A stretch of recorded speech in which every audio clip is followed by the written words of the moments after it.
Patrick Cohen, bonjour. Bonjour. Bienvenue au Buzz Media Orange Le Figaro. Vous êtes journaliste, animateur radio et vous avez fait votre rentrée ce matin à la tête du 7-9. C'est la matinale de France Inter, c'est la première matinale des radios, donc c'est un véritable challenge. C'est difficile de succéder à Nicolas Demorand? C'est difficile. D'abord, une matinale radio, c'est une énorme machine, donc avec beaucoup de gens, beaucoup de monde, toute une rédaction, une grosse équipe à la technique, d'assistants, etc. Donc c'est quelque chose, c'est très excitant de faire ça à la radio. C'est difficile de succéder à Nicolas Demorand, oui, parce qu'il a occupé cette antenne à ces heures-là pendant 4 saisons, et puis parce que les audiences étaient très élevées à la sortie de Nicolas. Et Philippe Val vous a donné des objectifs d'audience? Maintenir, gagner encore un peu? Ah bah évidemment, on cherche toujours à gagner un peu. La matinale de France Inter a été laissée par Nicolas Demorand. Rendons-lui cet hommage au plus haut, devant RTL entre 7h et 8h30 pour la dernière vague de sondage du mois de juillet. On espère faire au moins aussi bien. Alors sur cette matinale, vous la partagez avec Audrey Pulvar qui elle prend le 6-7 et réintervient à l'intérieur de votre matinale. Comment est-ce que vous répartissez les rôles? Il y a un continuum entre les deux ou il y a un ton différent? Il y a forcément deux personnalités différentes, mais c'était le choix aussi comme ça d'exposer un peu tous les talents à disposition sur la matinale de France Inter.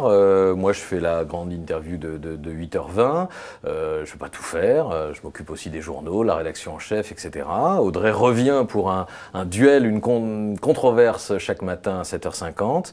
Voilà, je trouve que c'est un bon équilibre. Et puis, c'est important d'avoir des voix féminines aussi dans une matinale radio. Alors, ce matin, vous avez commencé très fort avec le Premier ministre, François Fillon. Comme ça, il faut faire l'événement, il faut avoir tous les jours la personnalité qui fait l'événement. On n'aura pas forcément tous les matins aussi bien. Demain, vous avez qui? Ségolène Royal. Ségolène Royal. Pas mal. Ouais. Ségolène Royal pour répondre à François Fillon. Mercredi, jour de la rentrée des profs, Luc Châtel, le ministre de l'Éducation. Bon, on se bagarre, c'est concurrentiel, il y a des télés d'infos continues, il y a des radios. Je pense qu'on a tous demandé à avoir la rentrée de Fillon. Bon, on l'a décroché, ça faisait longtemps qu'il n'était pas venu sur Inter.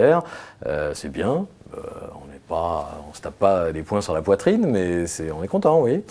Alors, la saison précédente a été ponctuée sur la matinale par les problèmes avec les humoristes. Là, le problème a été réglé. On a mis les humoristes en fin de matinale à 8h50, 8h55. Oui. C'est Dahan, Mesrahi, Morel. Oui. C'est une volonté du président d'apaiser, enfin de Jean Lucas, d'apaiser, de laisser moins de place aux humoristes? Non, d'abord, c'est pas moins de place, c'est une place qui est pas... On les a pas mis sous le tapis, cachés dans un coin, dans un placard, etc. Où sont les humoristes sur RTL et Europe 1? Ils sont à peu près aux mêmes horaires. Voilà. Ils sont en fin de tranche. Ouais. Jean Lucas a répété plusieurs fois que le mélange des genres, ça lui plaisait pas beaucoup. Donc on fait du hard news et après on se détend un tout petit peu. On fait du hard news, on se détend, on a d'autres occasions de se détendre, on a des chroniques plus légères, on a de la musique avec Didier Varro qui a inauguré ça ce matin à 7h25. On aura tous les matins un extrait du Fou du Roi, l'émission de la veille de Stéphane Bern à 7h45.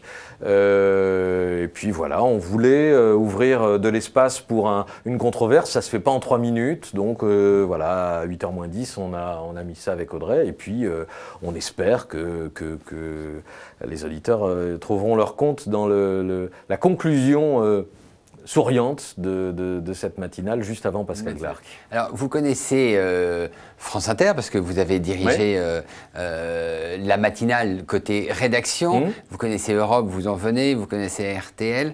Est-ce qu'il y a vraiment un climat pourri chez France Inter ou est-ce que c'est le même partout?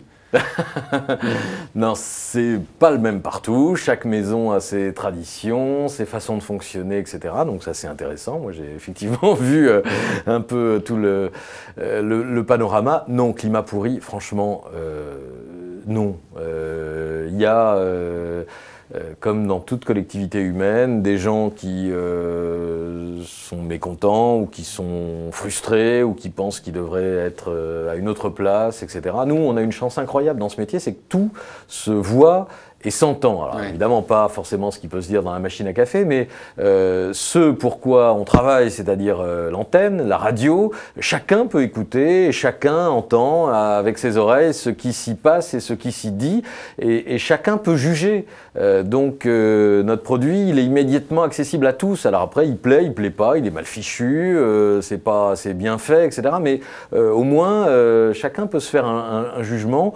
Moi, ce matin, avec l'équipe de la matinale, j'ai pas l'impression qu'on était tous à se tirer la queue. On avait tous plaisir, aussi bien de chaque côté de la vitre, y compris en régie, à se retrouver, à partager ce moment, à inaugurer les nouveautés. Il y a des nouveautés dans cette grille. Et il y avait plutôt une bonne ambiance, c'est ça que vous dites? Très bonne ambiance. Il y avait certains de vos confrères qui étaient sur place, ils peuvent en témoigner. Oui. Et chez Europe, pourquoi est-ce que vous vous sentiez plus très bien? Il y avait plus d'autres choses à faire? Vous avez préféré... Je me sentais bien, mais bon, quand on vous propose une matinale, j'ai encore là j'ai la force de me lever au milieu de la nuit. Quand on vous propose une matinale sur une grande radio comme France Inter. C'est difficile de dire non. C'est très difficile de dire non. Alors vous êtes animateur radio, vous adorez la radio. Journaliste avant tout. Journaliste, pardon.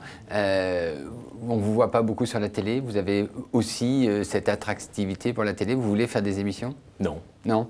Aucunement. Non, là aussi, si l'occasion se présente un jour, pourquoi pas, etc. Mais je n'ai jamais couru après ça. Je suis resté... Il m'est arrivé d'avoir des propositions, des choses comme ça. Je n'ai jamais eu l'obsession de montrer ma tête à l'écran. Je suis assez content de profiter d'un relatif anonymat. Voilà, je ne suis pas reconnu dans la rue, etc. Je m'en porte très très bien et c'est bien. Voilà. Patrick Cohen, je vous remercie et nous nous retrouvons demain pour un nouvel invité. Merci, bonne journée.